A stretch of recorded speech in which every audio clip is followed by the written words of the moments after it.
Everyone, welcome back to our channel. আমি সুজাতা অনেক অনেক ভালোবাসা নিয়ে আজকের ব্লগটা শুরু করলাম। আশা করছি তোমরা সবাই খুব ভালো আছো। কাজের প্রতি আগ্রহ আর সংসারের প্রতি ভালোবাসা থাকলে সারাদিন পরিশ্রম করলেও ক্লান্তি লাগে না।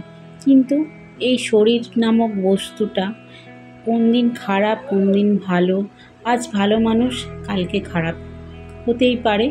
তাই কিছুদিন যাবত তোমাদের সামনে ডেইলি ব্লগ শেয়ার করতে পারছি না। তো আবারও আসবো, তোমাদের সামনে ডেইলি ব্লগ দেওয়ার চেষ্টা করব। এখন আপাতত তোমাদের সামনে আসতে পারছি না, জানো তোমরা আগের ব্লগগুলোতে আমার শরীর ঠিকঠাক মতো না, তার জন্য বাড়ির কাজকর্ম সেরকম আমি করতে পারছি না, তাই তোমাদের সামনে আসতে পারি না। আগের দিন দিয়েছিলাম, বেশিরভাগ কাজটাই আমার হাজব্যান্ড করে দিচ্ছে, ওর জন্য সকাল সকাল ঘরের সব থেকে বড় কাজ হচ্ছে বিছানা গোছানো। বিছানা পরিষ্কার মানে ঘর পরিষ্কার। তারপর জামা কাপড় ধুয়ে সব ছাদে মেলতে এসেছি। আগের দিনে কিছু গেস্ট এসেছিল আমাদের বাড়িতে, তার জন্য জামা কাপড় অনেকটাই হয়েছে। এই টাওয়েল আসন সব বেশি যেগুলো ইউজ করি না সেগুলো সব বার করেছি, কারণ লোকজন এলে একটু ভালো জিনিস না বার করলে ঠিক ভালো লাগে না। এই গৃহিণীদের একটাই বড় বদ অভ্যাস, নিজেরা ছেঁড়া কাটা যাই করো, একটু বেশ বাড়িতে গেস্ট এলে বেশ নতুন নতুন সব কিছু থাকবে, ওটাই বেশ ভালো লাগে। তার জন্য সব অনেক কিছু জামা কাপড় হয়েছে, অনেক ছোট ছোট জামা কাপড়, নিজেদের জামা কাপড় মেয়েটা একটু সুন্দর করে সেজে থাকবে, বেশ নিজের জন্য ভালো লাগে যে আমি একটু পরিপাটিভাবে ঘর গুছিয়ে রাখবো। সেই সমস্ত করা হয়েছিল। আর তোমাদের সামনে বাড়িতে গেস্ট এসেছিল, সেই সব আমি ভিডিও করতে পারিনি। তোমরা সব সময় বলছি যে আগে ঠিক হই, তারপর তোমাদের সামনে ডেইলি ব্লগ নিয়ে আসবো। আজকে একটু বর বাজার থেকে মাটন এনেছে, শুধু মাটন আর ভাত, আর কিছু করব না। এবার সব সময় তো পুরুষ মানুষের বলা যায় না যে এটা করে দাও ওটা করে দাও। বললাম যে এমন জিনিস আনবে যে এক পদেই বাজিমাত হয়ে যাবে, বেশি কিছু রান্না করতে হবে না। ও গিয়ে ইলিশ মাছ ভেবেছিল ইলিশ মাছ নিয়ে আসবে, ইলিশ মাছ পায়নি বাজারে, অনেকটা বেলায় গেছে বাজারে, কারণ ঘরের ওকে কাজ করতে হচ্ছে না, ওর জন্য দেরি করেই গেছে। আর গিয়ে বললো, আমাকে কিছু বলেনি, বললো যে দেখো কী এনেছি তোমার জন্য। দেখলাম যে মাটন এনেছে, যে ঠিক আছে ঠিক আছে, আলু দিয়ে তাহলে মাটনের ঝোল করব। খাসির মাংসের আলু দিয়ে ঝোল, গরম গরম ভাত, আর ওর সাথে কিছু লাগে না। তার জন্য ও অল্প স্বল্প করে নিয়ে এসেছে, 500 মাংস নিয়ে এসেছিল, দুবেলা হয়ে যাবে। দুবেলা তিনজনে মিলে বেশ জমিয়ে ভাতও খাওয়া যাবে, আর রাতে যদি রুটি করি রুটি করব। আর এদিকে বাটাবুটি করে নিয়েছে, অল্প মশলা যেন বেটেই নি। এবার বাড়িতে খাওয়া দাওয়াটা ঠিকঠাক মতো মেনটেন করলে যত তাড়াতাড়ি ভালো মন্দ খাওয়া দাওয়া হবে, ছোট মাছ কিংবা মাছ মাংস হাড়যুক্ত মাংস, তত তাড়াতাড়ি সুস্থ হওয়া যাবে। কারণ ক্যালসিয়াম, আয়রন আর রক্ত কম, তিনটে একসাথে হয়েছে।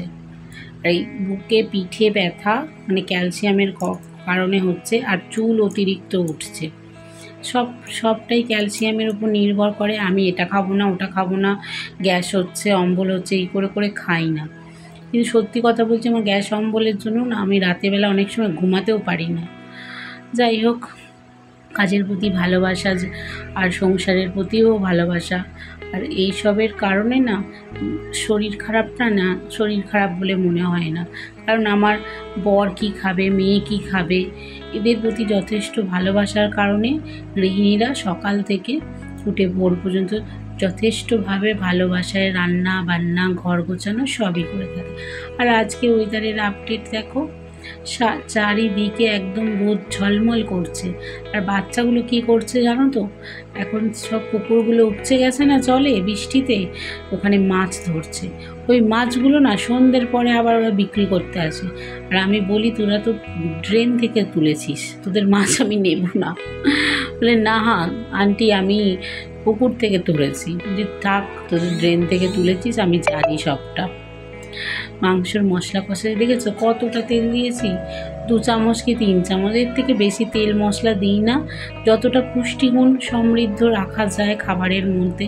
আর লাঞ্চের থালি তো সবসময় পুষ্টি সমৃদ্ধ খাবার খাওয়াই উচিত। আর বাড়ির খাবারে যতই তোমার মনে হয় তেল আছে, ঝোল আছে, ওরকম না, ওসব হচ্ছে হাতের কামাল থাকে, মায়েরা বেশি সুন্দরভাবে রান্না করে।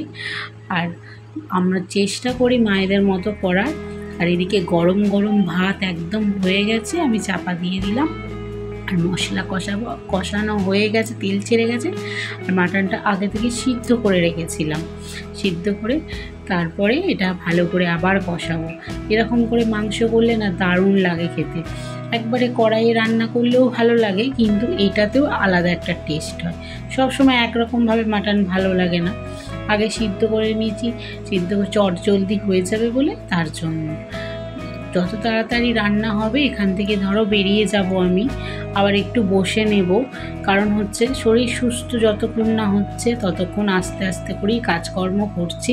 আর বর তো সবসময় বাড়ি থাকে না, আবার মেয়েটাও স্কুল থেকে চলে আসবে, ওর জন্য তাড়াতাড়ি করি মাংস ভাত যা হোক করে নিলাম। আর অন্যদিন যে রান্না বান্না করছি না, অর্ধেক বর করে দিচ্ছে জানো। ওর জন্য না আমি তোমাদের সামনে ভিডিও আনতে, সব বর যদি করে দেয় সেগুলো আনতে না ভালো লাগে না। নিজের সততা আর নিজের কাজ তুলে ধরতেই আমার পছন্দ। নিজের কাজ নিজে করব, সেটা তোমাদের সামনে তুলে ধরবো। অপরের কাজ তুলে ধরতে না আমার ঠিক ভাল লাগে না। আমি যেটা রান্না করি তোমাদের সঙ্গে শেয়ার করি, যা বাড়িতে কাজকর্ম করি চেষ্টা করি শেয়ার করার। কারণ নিজের চেষ্টায় বড় হওয়া সব থেকে মানে কি বলবো, টুকলি করে বড় হওয়া যায় না, তোমরা তো ভালো করেই জানো। অপরে রান্না করে দেবে, সেই রান্না ভিডিও ছাড়বো, আমাকে দেখতে পাচ্ছ না বলে এরকম আমি কোনোদিনই করি না। ছোট থেকে কোনোদিনও কারোর টুকে পাস করিনি, তাই চেষ্টা করব ইউটিউবেও এগিয়ে যেতে, নিজের চেষ্টা নিজের সততায় যাতে আমি এগিয়ে যেতে পারি। তোমরা তো আমার পাশে আছোই সব সময়। কথা বলতে বলতে ঝোলটাও ফুটে গেছে, আলুগুলো দিয়ে দিলাম।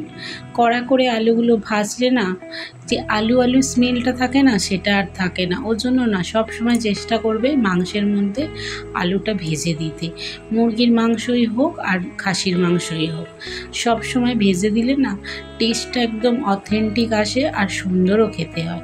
আর এত ভালো কালারটা হয়েছিল না, একদম খাসা রং হয়েছে, দেখেছো? এখনও ঝোল ফোটেনি কিন্তু ঠিকঠাক মতো, রংটা দিয়ে একদম মানে দারুণ সুন্দর হয়েছে। আর এগুলো ফুটলেই শেষ হয়ে যাবে রান্না বান্না কমপ্লিট করি। লাল লাল মাটন কষা ঝোল, এটা বেশি ঝোলও না, বেশি ট্যালে ঝোলও না, আর কষাও না, মানে ভাত দিয়ে মেখে খাওয়ার মতো উপযুক্ত। তার সাথে কিছুটা স্যালাড কেটে নিয়েছিলাম। আর সবাই খেতে বসে পড়েছে, এটা আমার থালা, বরকেও দিয়ে দিয়েছি। আর মেয়েও ওদিকে খাচ্ছে।